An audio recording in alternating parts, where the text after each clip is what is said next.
Ya, pemirsa, Otoritas Jasa Keuangan resmi meluncurkan roadmap pengembangan dan penguatan perbankan syariah Indonesia tahun 2023 hingga 2027. Langkah ini dilakukan sebagai pedoman bagi OJK, asosiasi hingga industri perbankan syariah untuk meningkatkan peran perbankan syariah di tanah air.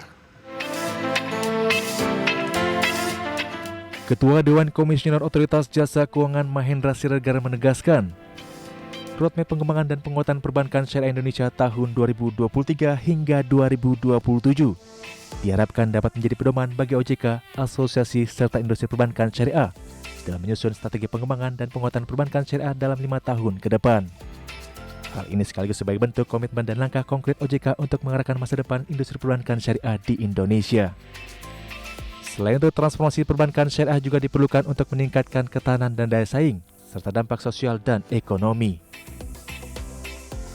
Roadmap merangkum 5 fokus utama yang mencakup 3 dimensi, yaitu supply set, demand set, dan sisi internal OJK, sebagai dukungan utama bagi keseluruhan aspek dalam perbankan syariah. Kelima pilar dimaksud yaitu 1. Penguatan struktur dan ketahanan industri perbankan syariah, 2. Akselerasi digitalisasi perbankan syariah, kemudian ketiga, penguatan karakteristik perbankan syariah, peningkatan kontribusi perbankan syariah dalam perekonomian nasional, dan terakhir penguatan pengaturan, perizinan, dan pengawasan perbankan syariah. Roadmap pengembangan dan penguatan perbankan syariah Indonesia tahun 2023 hingga 2027 membawa visi untuk mewujudkan perbankan syariah yang sehat, efisien, berintegritas, dan berdaya saing, serta memberikan kontribusi signifikan terhadap ekonomi nasional untuk mencapai kemaslahatan masyarakat. Dari Jakarta, Ade Firmansyah, IDX Channel. Ya, pemirsa, untuk membahas tema kita hari ini, Roadmap Perbankan Syariah 2023-2027, kita sudah tersambung melalui Zoom bersama dengan Bapak Irfan Sokibaik, Dekan Fakultas Ekonomi dan Manajemen IPB University. Selamat pagi, Pak Irfan. Selamat pagi, Assalamualaikum warahmatullahi wabarakatuh, Mas Pras. Waalaikumsalam warahmatullahi wabarakatuh, Pak Irfan. Terima kasih atas waktu yang disempatkan. Ini menarik ya. Akhirnya ada roadmap begitu untuk perbankan syariah Indonesia tahun 2023 sampai dengan 2027. Kita review terlebih dahulu bagaimana sih kondisi dari perbankan syariah di Indonesia saat ini. Sejauh mana perkembangannya nih menurut kacamata Pak Irfan? Silakan. Iya, jadi kalau melihat perkembangan industri perbankan syariah, kita melihat perkembangannya sangat baik ya. Kalau kita melihat data dalam 5 tahun terakhir, pertumbuhannya cukup signifikan. Kalau kita tinjau dari sisi total aset misalnya, pada tahun 2018 itu sekitar 480 triliun ya total aset perbankan syariah. Dan per Juli tahun ini, ya di awal semester 2 tahun ini, angkanya sudah naik sampai lewat dari 800 triliun atau sekitar 811 triliun. Jadi hampir 2 kali lipat dalam 5 tahun. Tentu ini satu perkembangan yang sangat baik ya, dan kemudian fungsi intermediasi juga bisa dijalankan oleh perbankan syariah dengan baik. Ini bisa terlihat dari rasio FDR misalnya, financing to deposit ratio-nya yang sudah di angka 86%. Nah, kemudian juga yang tidak kalah menarik adalah dari sisi non-performing financing atau NPF. Nah, itu juga masih pada level yang sangat rendah ya, sekitar 2,5%. Jadi memang secara kinerja perbankan syariah ini menunjukkan pertumbuhan yang sangat baik. Dan dari data OJK, kalau melihat pertumbuhan per Juli tahun ini, ya year on year growth itu sekitar 13%-an, 13,5%. Jadi ini adalah satu hal yang sangat baik ya, dan ini tentu kita harapkan bisa memberikan tentu saja dampak yang lebih luas buat perekonomian kita begitu. Baik, demikian Mas Pras. Double digit kalau kita lihat pertumbuhannya yang cukup positif ya untuk perbankan syariah. Nah, tantangan yang masih menyelimuti dari industri perbankan syariah di Indonesia itu dari sisi yang mana? Apakah literasi inklusi keuangan ini juga masih menjadi PR tersendiri, Pak? Ya, memang kalau melihat tantangan ini ya ada banyak hal ya yang perlu untuk terus kita lakukan. Pertama, kalau dari sisi demand ya, dari sisi customer, dari sisi masyarakat pengguna, memang ada 2 hal yang perlu untuk terus ditingkatkan. Pertama adalah literasi dan inklusi ya. Jadi literasi ini menjadi sangat penting untuk bagaimana kita terus melakukan edukasi, sosialisasi mengenai konsep perbankan syariah, mengenai praktek akad dan sebagainya, termasuk produk-produk apa yang tersedia di perbankan syariah, baik produk pada sisi tabungan, ya deposito, maupun juga pada sisi pembiayaan atau financing. Nah, ini perlu untuk terus kita sosialisasikan, ya, sehingga masyarakat semakin mengenali karakteristik dari perbankan syariah, termasuk mengenali bagaimana kebutuhan mereka bisa dipenuhi melalui produk perbankan syariah. Kemudian yang berikutnya ya tentu dari sisi layanan, ya. Jadi selain literasi juga kita perlu meningkatkan layanan. Bagaimana layanan perbankan syariah ini itu perlu terus-menerus diperkuat, ya. Misalnya dalam hal digitalisasi. Ya, bagaimana pemanfaatan dan kemajuan teknologi digital ini bisa dimanfaatkan untuk meningkatkan kualitas layanan, ya.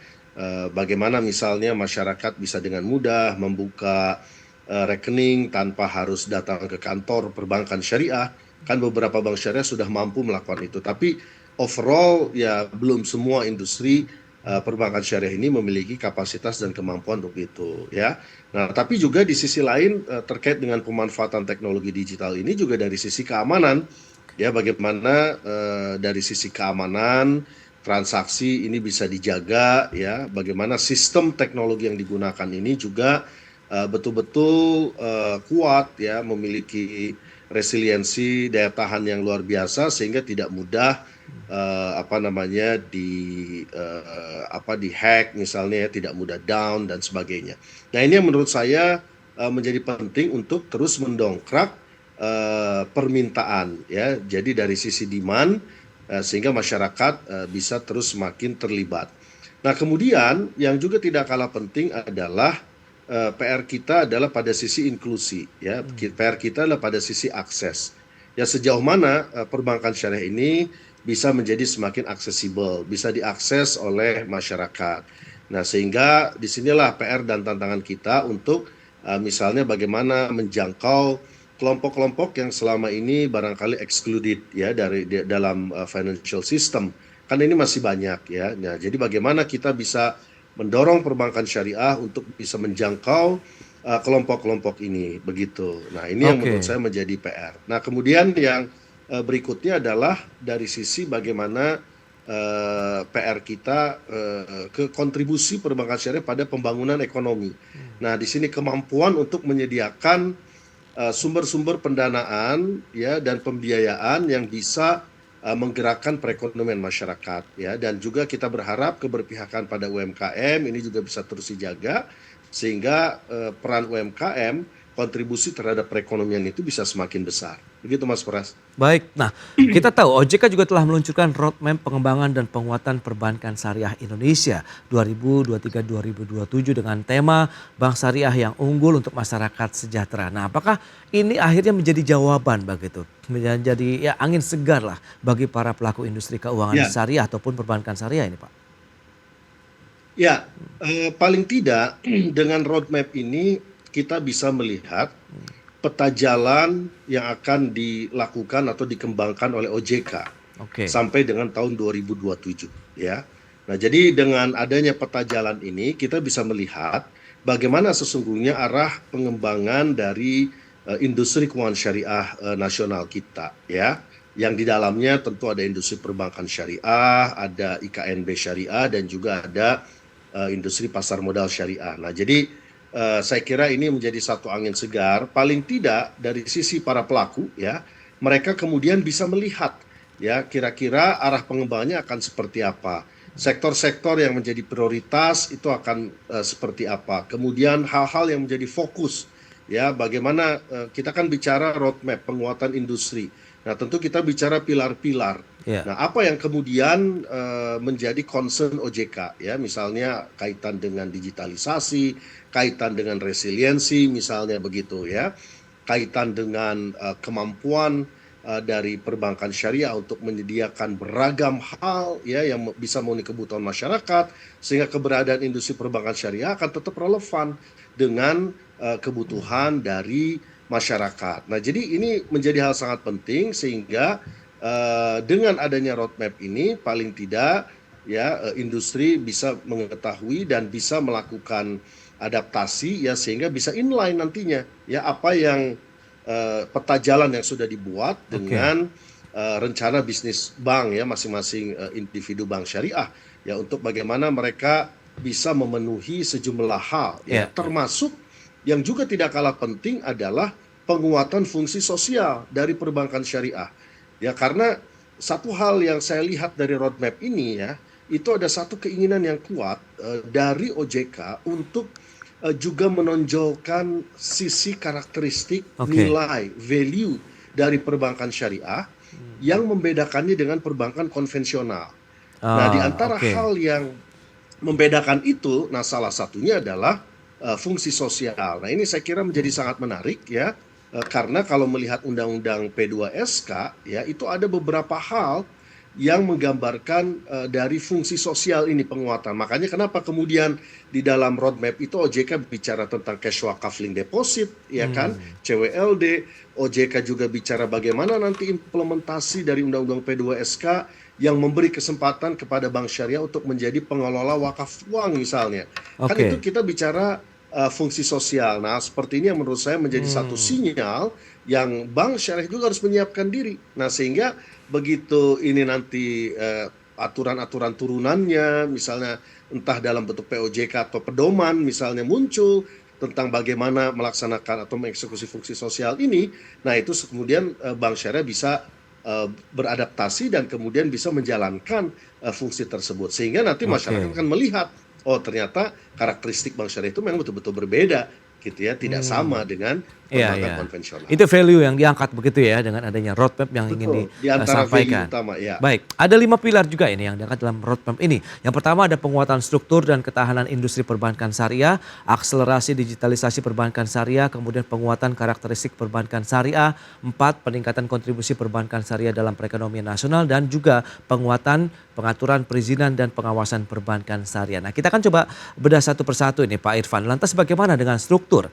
dan juga ketahanan industri perbankan syariah saat ini? Ya, kalau melihat daya tahan ya, Ya. sebenarnya kalau dari sisi kami para akademisi ini sebenarnya sudah banyak ya studi atau riset yang menunjukkan daya tahan industri perbankan syariah jauh lebih baik ya dibandingkan yang konvensional. Itu sudah banyak Oke. studi-studi yang dilakukan gitu. Nah, tinggal dan ini terbukti dari fakta sejumlah krisis ya mulai dari yang 2008, kalau kita tarik jauh lagi ke belakang Ya. mulai dari 98 sampai yang terbaru adalah pada saat terjadi pandemi ya kan bank syariah bisa kemudian bertahan meskipun pertumbuhan ekonomi negatif saat itu ya, tapi pertumbuhan bank syariah masih tetap positif ya, total aset tetap meningkat Oke. ya, kemudian pembiayaan meningkat dan sebagainya. Nah, jadi sebenarnya kalau kita melihat dari sisi daya tahan itu sebenarnya bank syariah sudah punya modal ya, modal kemampuan untuk bisa beradaptasi dengan cepat ya terhadap berbagai situasi dan kondisi, termasuk ya ketika menghadapi pertumbuhan ekonomi yang melambat ya. Jadi ada proses adjustment, adaptasi yang itu menunjukkan kemampuan bank syariah ya untuk bisa bertahan ya, apalagi tahun depan kan diproyeksikan pertumbuhan ekonomi dunia juga melambat begitu. Nah, sehingga daya tahan ini menjadi kunci ya di tengah ketidakpastian ekonomi yang semakin besar, maka Ya, ya. dibutuhkan institusi yang punya resiliensi yang kuat. Nah, karena itulah dalam rangka menunjang atau memperkuat daya tahan ini ya, maka ada banyak hal yang perlu terus ditingkatkan ya, mulai dari kapasitas SDM-nya, sistem teknologinya, tata kelolanya, governance itu juga menjadi sangat penting karena Oke. daya tahan juga sangat bergantung kepada Baik. kualitas dari tata kelola. Nah, Pak Irfan, ini ada pilar kedua terkait dengan digitalisasi. Apakah juga pemerintah, khususnya OJK, telah melakukan akselerasi digitalisasi untuk perbankan syariah? Tapi tahan dulu nih, jawabannya kita akan jeda Ya. sebentar ya, Pak Irfan dan pemirsa. Kami masih akan segera kembali usai jeda berikut ini. Baik, kita lanjutkan kembali perbincangan bersama dengan Bapak Irfan Shauqi. Baik, Pak Irfan, kita akan lanjutkan kembali. Ini bicara mengenai pilar kedua, digitalisasi yang sempat Anda singgung juga di awal begitu. Nah, apakah Ya. juga OJK ataupun pemerintah sudah melakukan akselerasi yang optimal begitu di bagian teknologi ini begitu untuk perbankan syariah? Ya, tentu kalau saya melihat ya dari sisi sudut pandang akademisi, OJK sudah banyak melakukan hal-hal ya dalam rangka mengakselerasi digitalisasi. Tapi memang ini adalah satu proses yang juga tidak mudah ya. Karena apa? Karena memang investasi teknologi ini bukan sesuatu yang murah gitu ya. Investasi teknologi ini ya sesuatu yang sangat quite inilah ya menyerap capital. Nah, sehingga memang kapasitas kalau kita bicara dalam konteks industri ya memang berbeda-beda antara satu bank syariah dengan bank syariah yang lain. Tapi ini tidak boleh menjadi satu alasan untuk kemudian kita tidak mendorong atau memperkuat proses digitalisasi. Nah, jadi karena itu saya melihat bahwa upaya-upaya penguatan dan pemanfaatan teknologi digital ini menjadi sangat penting ya.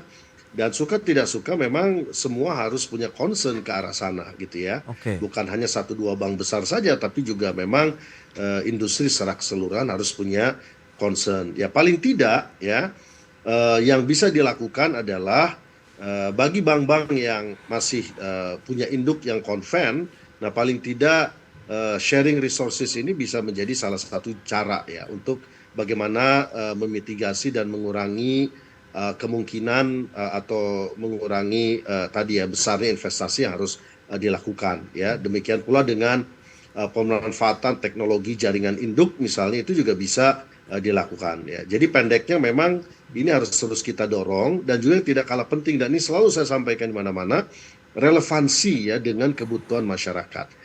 Ya, jadi harus semakin baik gitu ya dan dia harus semakin dekat dengan apa yang dibutuhkan oleh masyarakat. Jadi saya sangat senang melihat ya beberapa bank syariah dari sisi pengembangan teknologi digital ini sudah semakin komprehensif ya. Jadi bukan hanya untuk keperluan menabung saja, tapi juga keperluan-keperluan yang lainnya ya, mulai dari keperluan kebutuhan sehari-hari sampai kepada keperluan investasi maupun juga kepada keperluan yang sifatnya pemenuhan kewajiban sosial seperti membayar ziswaf. Kan sekarang semakin banyak ya, semakin mudah memfasilitasi. Bahkan kebutuhan akan sholat pun itu juga ada ya di dalam mobile bankingnya Bank Syariah. Ya ada reminder. Sekarang kan kalau lihat beberapa bank syariah itu kita ada reminder waktu sholat, dimanapun kita berada dia otomatis adjust dengan waktu sholat lokal. Nah, seperti ini menurut saya perlu untuk terus ditingkatkan. Tinggal yang berikutnya juga tidak kalah penting adalah dari sisi keamanan. Ya, bagaimana keamanan digital itu menjadi sangat penting.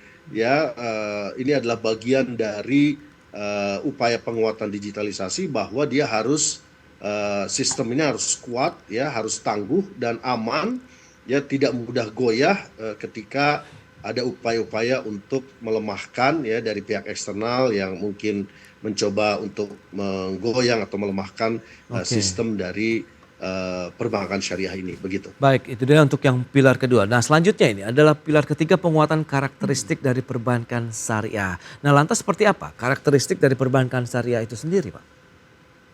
Ya, tadi ya value proposition dari bank syariah ini yang perlu untuk kita dorong ya.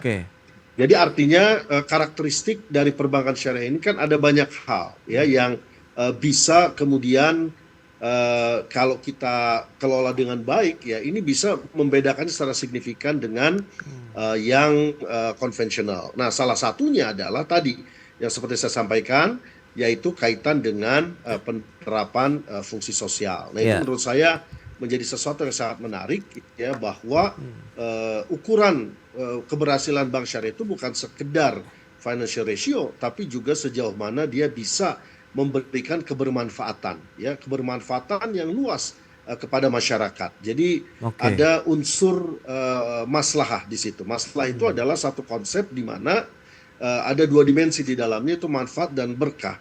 Nah, bagaimana institusi perbankan syariah ini bisa memberikan kemanfaatan yang lebih besar. Nah, kemanfaatan itu tidak hanya pada hal yang sifatnya komersial, tapi juga kemanfaatan pada hal yang sifatnya sosial. Nah, inilah yang menurut saya menjadi salah satu pembeda. Nah, sehingga kita harapkan keberadaan bank syariah juga bisa mendorong ekosistem ya ekonomi syariah yang terdiri atas sektor keuangan dan sektor sosial itu bisa semakin terintegrasi karena dia fokusnya bukan hanya bicara pembiayaan ke sektor real ya dengan beragam akadnya ya dengan beragam nature dan karakteristik akad tapi juga dia bicara bagaimana memperkuat sektor sosial. Nah, sehingga kalau ini bisa dibangun dalam satu ekosistem yang terintegrasi maka ini akan memberikan satu nilai tambah dan bisa meyakinkan publik ya bahwa bank syariah itu memang betul-betul punya keunikan dan karakteristik yang dia tidak dimiliki oleh